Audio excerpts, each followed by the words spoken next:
Hi, I'm Bill O'Reilly. Thanks for watching us tonight. The second debate, who won? That is the subject of this evening's Talking Points memo. There was high drama last night because Donald Trump was on the ropes.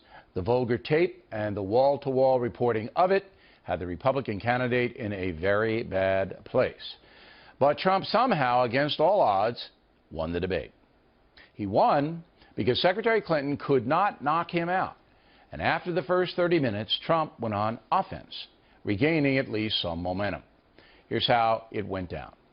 The debate opened with no handshake. Then, Secretary Clinton fired the first round. What we all saw and heard on Friday was Donald talking about women, what he thinks about women, what he does to women, and he has said that the video doesn't represent who he is, but I think it's clear to anyone who heard it that it represents exactly who he is. But it's not only women, and it's not only this video that raises questions about his fitness to be our president, because he has also targeted immigrants, African Americans, Latinos, people with disabilities, POWs, Muslims, and so many others. Trump answered with a strategy he has used before. Bill Clinton was abusive to women. Hillary Clinton attacked those same women and attacked them viciously. 4 of them are here tonight. One of the women, who is a wonderful woman, at 12 years old, was raped at 12. Her client, she represented, got him off. The story here is that in 1975, an Arkansas judge appointed Hillary Clinton to represent accused child rapist Thomas Taylor. Counselor Clinton was successful in raising doubt, and Taylor pled out to unlawful fondling of a child, serving just 1 year in jail. The victim, Kathy Shelton, appeared with Donald Trump in a press conference just prior to the debate, saying the way Mrs. Clinton treated her when she was 12 years old damaged her for life. Trump then pounded home the theme that Mrs. Clinton's past record makes her a hypocrite on the woman abuse issue.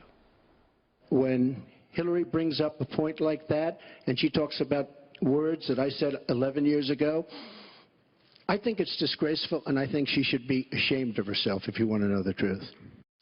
Mrs. Clinton jumped on that, saying that Trump is never contrite. He never apologizes for anything to anyone. He never apologized to Mr. and Mrs. Khan, the Gold Star family, whose son, Captain Khan, died in the line of duty in Iraq. And Donald insulted and attacked them for weeks over their religion. And he never apologized for the racist lie that President Obama was not born in the United States of America. He owes the president an apology. Mr. Trump seized upon the Obama reference to lob this grenade.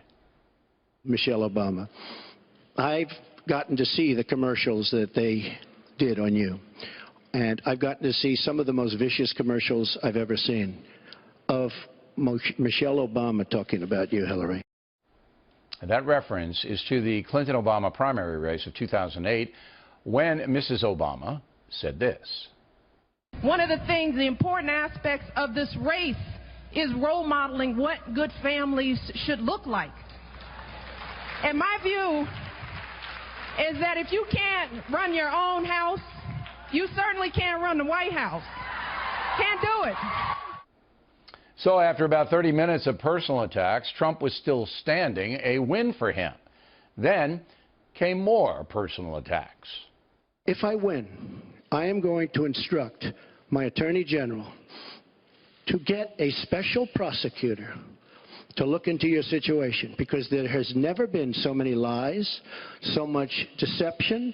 There has never been anything like it, and we're going to have a special prosecutor. It's just awfully good that someone with the temperament of Donald Trump is not in charge of the law in our country. Yeah, because you'd be in jail. Now, that quip about the email situation angered some on the left. A CNN reporter compared it to something Hitler and Stalin might say. A bit hysterical, to say the least. We'll show you the clip later on. After about 1 hour, it was obvious that Donald Trump had done enough to survive, to live to fight another day. It's not that Hillary Clinton did anything poorly, but she has a tough road with the chaos overseas, the impending collapse of Obamacare, the email fiasco, and her attachment to Barack Obama's policies. With about two-thirds of Americans believing the country's going in the wrong direction, Secretary Clinton is a soft target on policy. If she's president of the United States, nothing's going to happen. It's just going to be talk. But Mrs. Clinton does have a record in Congress, which she pointed out.